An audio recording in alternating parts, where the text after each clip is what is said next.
Olá, pessoal. Hoje nós vamos iniciar o nosso curso de Química Analítica. A Química Analítica, ela é uma ciência determinada como ciência das separações e tem como definição a ferramenta principal de identificar, quantificar espécies químicas. A química analítica, ela se divide em química analítica qualitativa, como o próprio nome já diz, é a área da química analítica que usa para identificar elementos ou compostos em uma determinada amostra. Ela foi de grande utilidade, principalmente no início da química moderna, onde tinha-se uma grande necessidade de saber o que eram os compostos, principalmente compostos encontrados na natureza, e para saber o valor econômico. Então, se estabeleceu-se uma ciência de identificação. E como que isso ocorreu há um século ou 2 séculos atrás? Estudando reações, numa época em que se não tinha equipamentos e nem instrumentos como se tem hoje. Então, se desenvolveu essa química qualitativa baseada em reações e que produziu grandes conhecimentos e ainda é muito utilizada na atualidade. E temos a química analítica quantitativa, que é a área da química analítica em que nós temos que saber, além o que é, mas o quanto é desses compostos. Muito utilizada hoje, principalmente na área de saúde, que você tem que saber quanto tem de um fármaco, quanto tem de um pesticida num alimento, quanto tem de um poluente no ar que respiramos e assim por diante. Então, a química analítica como ciência, ela é a ferramenta necessária para identificar e quantificar compostos e substâncias nas suas mais diferentes matrizes que nós chamamos. Matrizes nada é a nossa amostra, o local aonde nós precisamos identificar. Pode ser o solo, pode ser um fármaco, pode ser um fluido biológico que você vai a um laboratório analisar como uma urina ou como um sangue. Bom, então, como deu para perceber nessa rápida explanação, a química analítica, ela é uma ferramenta que não está restrita à química, mas ela está abrangente nos mais diversas áreas de conhecimento, na biologia, está na botânica, na genética. Para você saber o código genético, são ferramentas analíticas que você analisa o DNA. Para isso nós usamos as ferramentas de biologia molecular e assim por diante. Na própria química, nós temos a bioquímica, química inorgânica, química orgânica, físico-química. Nós precisamos de ter todos os parâmetros físico-químicos da água que nós bebemos, que nós consumimos. Então, ela está presente na física, como você vai analisar um meteorito, a composição, usando ferramentas analíticas daquelas que nós acabamos de descrever, tanto qualitativamente como quantitativamente. Na engenharia civil, engenharia química e assim por diante, também nós precisamos de saber a composição de uma liga de um ferro, o tempo de corrosão que uma estrutura em uma ponte vai demandar para que você construa uma ponte com segurança e assim por diante. Na medicina não se fala o quanto ela é importante, extremamente, né, como você faz toda a parte clínica, testes de laboratório, quantificar quanto você tem, né, de um metabólito, né, e assim por diante. Na farmacologia, na toxicologia e assim por diante. Ciência dos materiais, né? Na agricultura, para você ter todos, né, os parâmetros aí de produção de alimentos e animais. Ciências ambientais, o meio ambiente, a qualidade do ar e assim por diante.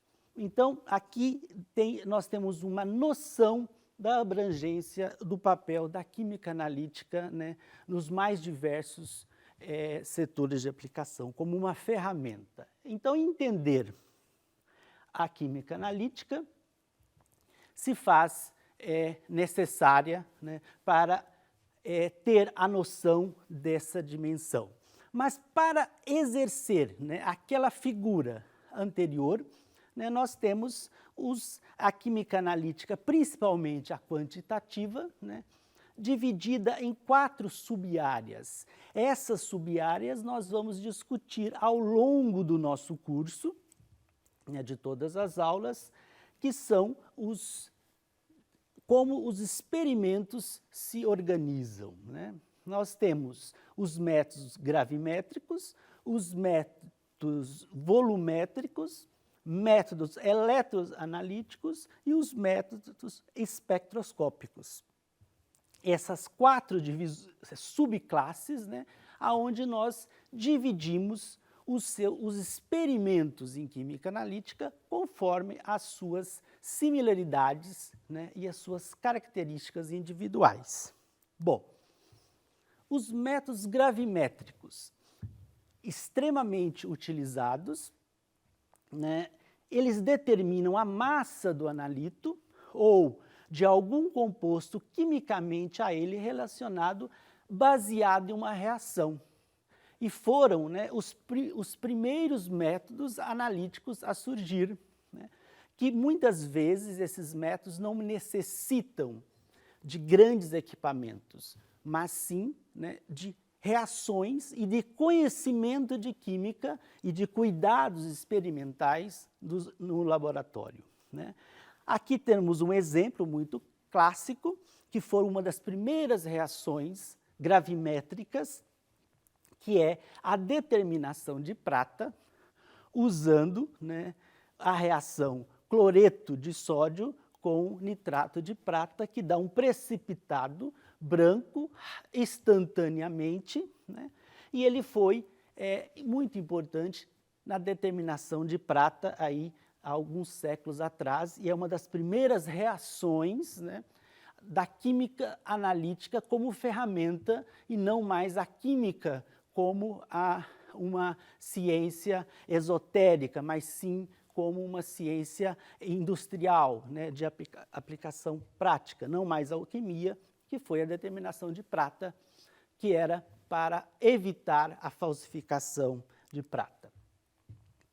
Os métodos volumétricos, como o próprio nome diz, né, ele também é baseado em reações, mas nós temos uma reação que não produz um precipitado, como o gravimétrico, mas uma reação que produz um volume, um líquido, mas com uma coloração diferente, e onde é possível, né, nós sabermos, devido à quantidade dos reagentes, quanto que está presente nesse amostra que nós estamos determinando, né? Aqui temos o exemplo do hidróxido de sódio com ácido sulfúrico produzindo o sulfato de sódio. Também é uma reação clássica. Bom, e os métodos espectroscópicos, que são os métodos modernos, geralmente automatizados, né, com equipamentos, e que ele usa propriedades, né, eletromagnéticas dos átomos ou das moléculas, ou até mesmo a radiação que esses compostos produzem, para determinar, né, tanto quantitativamente ou qualitativamente os compostos.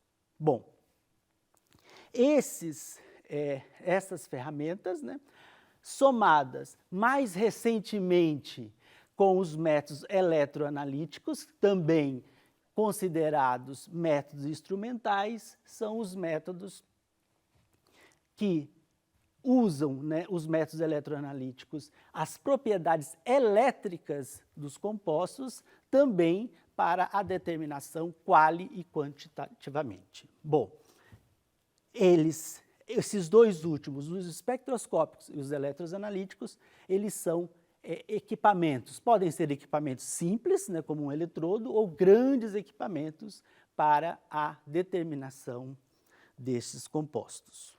Bom, seguindo, né, ainda existem outros métodos, né, não tão utilizados, muitas vezes por ser ainda recentes, né, mas como espectrometria de massas, velocidade do decaimento radioativo do composto, calor de reação, condutividade térmica das amostras e atividade óptica ou índice de refração, também métodos instrumentais, mais específicos, de maior custo, mas também de maior precisão.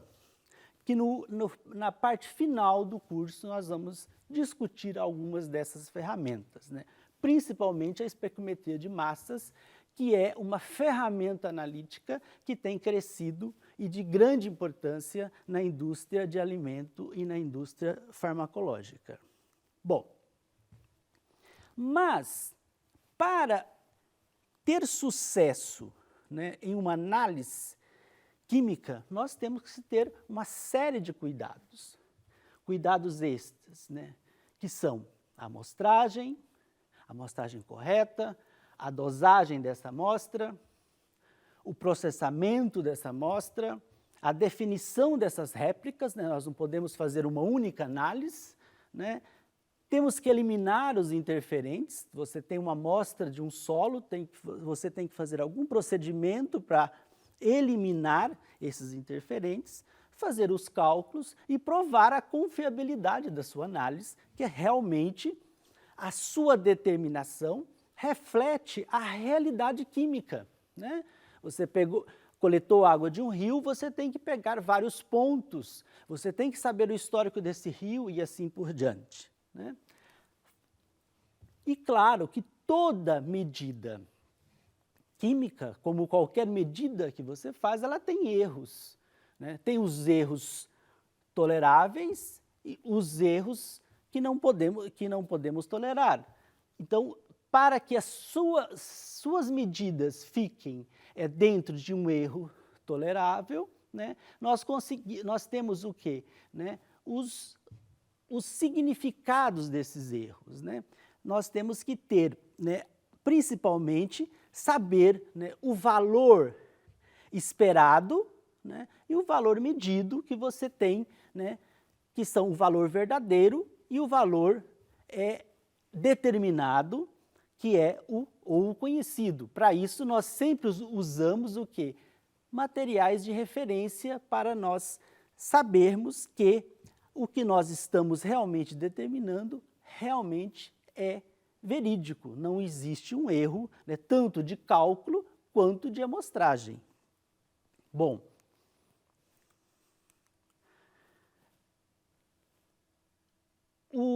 e para isso nós temos que ter, né, a nossa incerteza estimada em cada experimento que nós realizamos. Alguns conceitos importantes que nós temos que ter em química analítica. Quais são esses conceitos, né? A réplica, que são a quantidade que você repete no seu experimento, né? Você tem que fazer pelo menos 2 vezes, mas dependendo do experimento você faz 5 vezes a mesma coleta e a mesma medida, né? Seguindo mesma forma, o mesmo jeito, reproduzindo, conceito de reprodução. A média que você vai ter em função das suas réplicas, você vai ter um valor médio, que você não pode uma hora ter 10, outra hora 100, outra hora 1000. Você vai ter que ter próximo de um valor, né? E também nós temos que ter, né, a mediana, que é o valor central em um conjunto de dados que tenha sido organizado em ordem de uma magnitude, né? E a precisão, que é a proximidade dos resultados em relação aos demais, obtido exatamente da mesma forma. E a exatidão, que é o quanto, né, que seu valor medido em relação ao valor verdadeiro ou aceito. Então, esses são conceitos quando você está em química analítica fazendo um experimento, quer seja ele de qualquer uma daquelas categorias que apresentamos inicialmente. E aqui nós temos uma figura onde nós temos a ilustração, né, da exatidão e precisão. Nós temos aqui, né, baixa exatidão e baixa precisão, né, um conjunto de medidas espalhadas, cada hora ele está tendo um valor. Nessa figura, nós temos, né, baixa exatidão, porque aqui é o valor correto, mas ele tem todos os valores, né, ele está preciso, quer dizer, você está errando a mesma coisa, mas sempre. E aqui você tem uma situação que você tem alta exatidão e baixa precisão, né? Ele está bem distribuído, mas não está próximo do valor ideal. E aqui a situação ideal, onde você tem alta precisão e alta exatidão.